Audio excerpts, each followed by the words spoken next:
सारे लोग आप लोग स्थानीय हैं, यहीं पर रहते हैं? यहाँ तो सिर्फ घर हो सकते हैं। हाँ, घर है, रेंट है। पर ये बिल्डिंगों में काम भी चलता रहा है। हाँ, काम चलता था, इसका प्लास्टिक का वर्क था, इसमें की चीजें भी यहाँ पर रहती थी, यहाँ पर काम चलता रहा। काम चलता रहा जी, बिल्कुल होना चाहिए था। कभी कोई जांच के लिए आता था कि चल रहा है भाई यहाँ तो सिर्फ घर होते? कोई नहीं आता, कोई ना आता। तो देखिए, आंखें मूंद कर यहाँ पर रहना आखिर कैसे संभव रहा इतने दिनों तक? आग की जो आहट होती है, आग की जो डर होता है, वो कहीं भी हो सकता है। दिल्ली में इतनी ज्यादा गर्मी के मौसम में शॉर्ट सर्किट से और तमाम तरह की वजहों से आग लगने की घटनाएं एक के बाद एक होती हैं। उसमें एक छोटी सी बिल्डिंग में आपने जरूरत से ज्यादा लोगों को ठूंस रखा है, वहां पर निकलने का कोई रास्ता नहीं बनाकर रखा है, एक ही रास्ता, ये तो बेसिक रूल है। सिर्फ 3 फीट का दरवाजा है जिसकी चौड़ाई और हाइट होगी करीब 10 फीट की। उसमें से इतने सारे लोग कैसे निकल पाते हैं? जो फ्रंट का दरवाजा है वो सिर्फ ग्राउंड फ्लोर के लिए है, बाकी 3rd floor, 2nd floor, top floor के लिए एक छोटा सा दरवाजा यूज होता था। कितने लोगों ने मदद की थी उस समय, आगे आए थे हेल्प करने के? स्थानीय लोग होंगे, मतलब आग की लपटें उठ रही थी तो लोग यहाँ पर आए थे कि किसी तरीके से सीढ़ी वगैरह लगाई थी, रस्सियों से भी बचाया गया था। रस्सियों से जो है इस पे छत पर से जो है रस्सी फेंक के कुछ लोगों को निकाला गया था, जो है शीशे को तोड़ करके जो है जी। और इस वजह से क्या हुआ, देखिए ये सिविल डिफेंस के भी लोग हैं दिल्ली के, जो यहाँ पर सुबह से कोशिश कर रहे हैं कि थोड़ा पानी वानी पिला दिया जाए। जो घर वाले आ रहे हैं वो भी यहाँ पर अपने लापता लोगों को ढूंढ रहे हैं।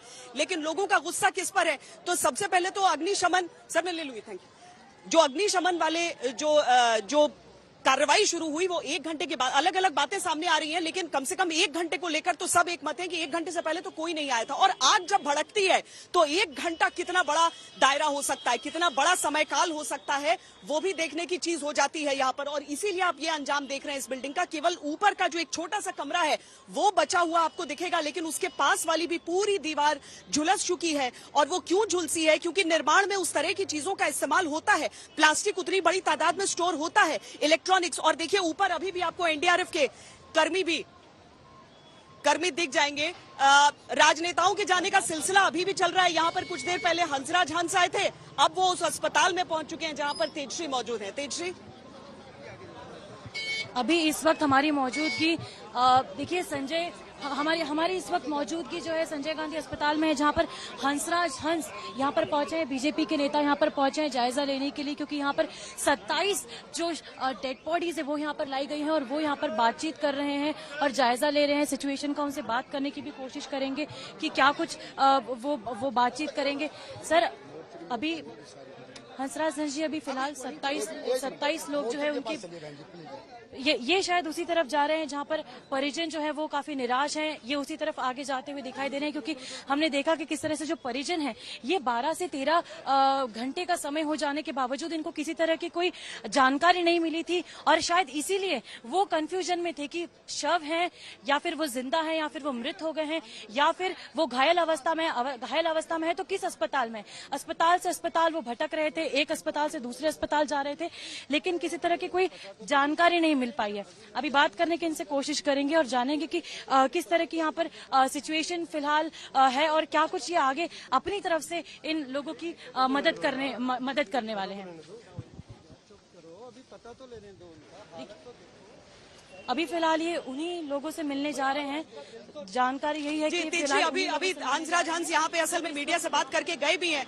यहाँ पर उन्होंने अपनी बातें कही है, लेकिन बातें सिर्फ बातों तक सीमित नहीं रहनी चाहिए। चाहे कोई भी पार्टी हो, चाहे कोई भी आपकी जिम्मेदारी हो, एक तरफ से देखिए तो कोई ना कोई हिस्सा किसी न किसी पार्टी की जिम्मेदारी से जुड़ ही जाता है। चाहे दिल्ली सरकार हो, चाहे हम अग्निशमन की बात करें और चाहे बीजेपी हो और हम एमसीडी की बात करें, अगर दोनों तरफ से कोई न कोई क्लियरेंस यहाँ पर आनी थी तो दोनों की कोई न कोई जिम्मेदारी बनती है और उन सबको अपनी उन जिम्मेदारियों को पूरा करना चाहिए था। क्योंकि इन जिंदगियों का जो आज हमारे साथ नहीं है, उनका जवाबदेह कौन रह जाएगा, ये सवाल बड़ा हो जाता है सबके लिए। हम आपको बताएं, दिल्ली में बहुत ज्यादा गर्मी इस समय, और एक जली हुई इमारत के बगल में जब आप खड़े होते हैं तो आपको उससे आने वाली वो धुएं से आप और गर्मी का एहसास करते हैं। लेकिन सोचिए उन लोगों के बारे में जो उस समय उस बिल्डिंग में रहे होंगे जब आग की वो लपटें उठी थी, जब वो जिंदगियां खत्म हो गई थी और एक एक जिंदगी, एक एक परिवार का आसरा था। अधिकतर ऐसे लोग थे जिनके पूरे परिवार को चलाने का जिम्मा उन्हीं लोगों के ऊपर रहता है। उन लोग ही वो जो कमाई लेकर घर में जाते थे, उसी से जिंदगी चलती थी। मुआवजा मिला है, प्रधानमंत्री की तरफ से भी दिया गया है, दिल्ली के मुख्यमंत्री की तरफ से भी घोषणा की गई है, लेकिन केवल मुआवजा। देखना तो ये चाहिए कि भविष्य में कभी ऐसा न हो और इस मामले का दोषी केवल कंपनी के मालिक नहीं, बल्कि जिनकी जिम्मेदारी थी वो क्लियरेंसेस देने की, उन पर भी आंच आनी चाहिए।